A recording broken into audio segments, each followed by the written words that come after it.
Hello and welcome to the Nutrition Diva podcast. I'm your host, Monica Reinagel, and this week we're talking about how fast you should try to lose weight. A new paper in the British Journal of Nutrition asks whether the pace at which you lose weight affects how much of that lost weight is fat, as opposed to muscle and other things, and the impact on your metabolism after weight loss. To answer this question, the authors pooled the results of 7 different studies in which 2 groups lost about the same amount of weight, but at different speeds. This is a question that I'm very interested in, so I was excited to see a breakdown of this new study in a recent issue of the Nutrition Examination Research Digest, a terrific publication affectionately known to subscribers as NERD. For years, I have been advocating slower weight loss as a better way to achieve sustainable weight loss, which is really the only kind that counts, and it's also the hardest to achieve. Part of my rationale for this is psychological and behavioral. Diets usually involve a dramatic but temporary change in your behavior in order to lose weight quickly. Once you've lost the weight, however, you tend to revert to your old habits and your old behaviors that lead you to regain the weight that you've lost. Instead, I'd rather see you make smaller but more permanent changes to your habits and your behavior and your lifestyle. The weight does come off more slowly, but you're not just losing weight. You're learning how to be someone who weighs less. But another big part of my rationale is physiological. Many popular diets are designed to produce weight loss at a rate of 5 or even 10% of your body weight per month. And that's significantly faster than most people can shed body fat. If you're losing weight faster than you can lose fat, that means you're losing lean muscle, and that is not what you want to be losing. I'm convinced that slower weight loss, say maybe 2% of your body weight per month, results in losing more body fat and less muscle, and that it's also less likely to cause a slowdown in your metabolism. And that's going to make it a lot easier to maintain that weight loss. And I'm always on the lookout for research that can either support or refute this belief. To date, there really have only been a handful of studies on this question, and some of them have been pretty small. This latest meta-analysis attempts to get a better grasp on the answer by pooling the results of several studies and doing a meta-analysis of the combined results.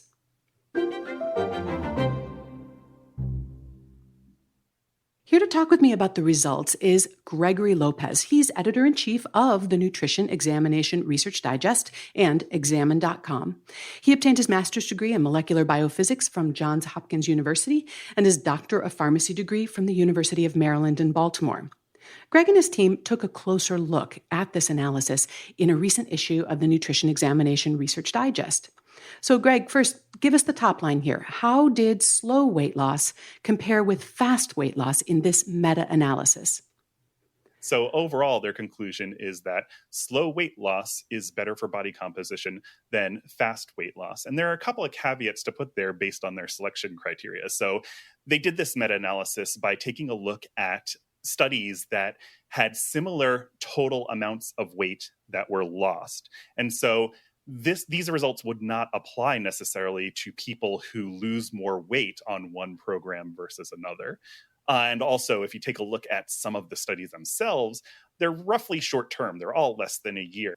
And they also looked at resting metabolic rate. And what did they find there? So we know that when we restrict calories, eventually the body may adjust its metabolic rate downward in order to conserve energy. And that's, of course, the bane of dieters everywhere. And this has been a question of some concern for a while now. If we're restricting calories a lot in order to lose weight a lot, is that having an even more deleterious effect on resting metabolic rate? And of course, again, we're not looking at how long that effect may last, but what did they see in terms of resting metabolism? They saw overall that resting metabolic rate was, again, less impacted by slower dieting, that essentially slow dieting came out on top, and that the metabolic rate didn't sink as much on a slow diet as opposed to a fast diet. So, what I'm always interested in with these kinds of analysis that are comparing fast versus slow weight loss is okay, well, how fast is fast and how slow is slow? And when you and I went through the individual 7 studies that they looked at, we found something pretty interesting. And that was there was a really big range in these various things. So, I graphed out the pace of weight loss for all 7 studies, and the slow paces ranged from less than half a pound a week, which is pretty slow, to over 2 pounds a week. That was still in the slow category. And then the fast paces ranged anywhere from 1 to 4 pounds a week.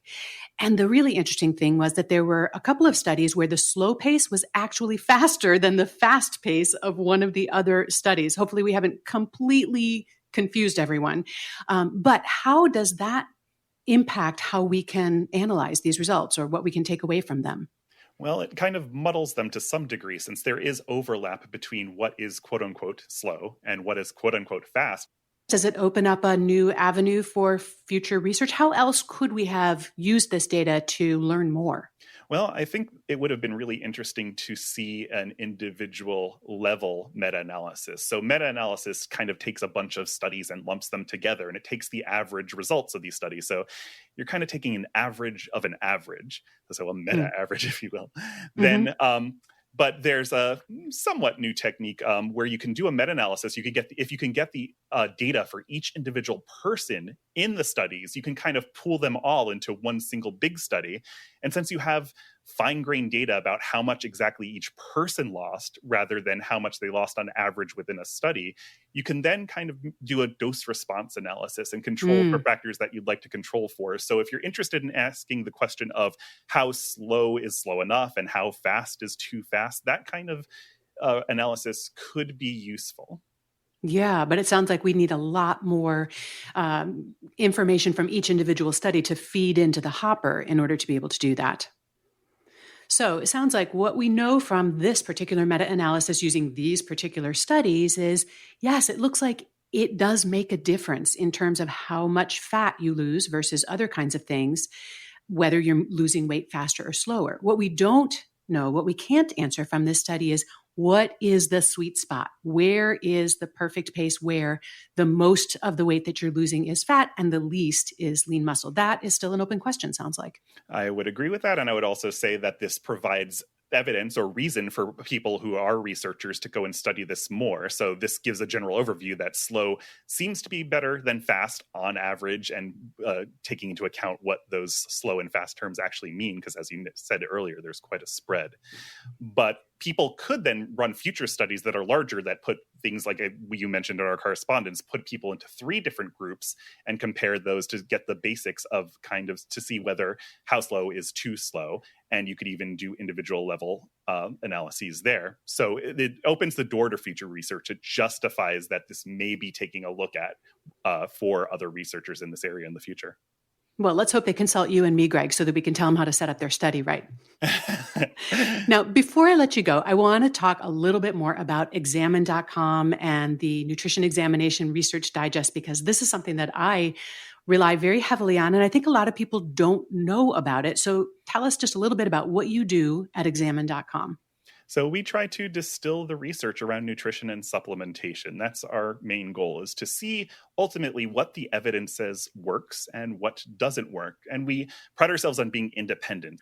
And our goal is to kind of help people who are nutrition enthusiasts or even professionals get some of the latest evidence that they need.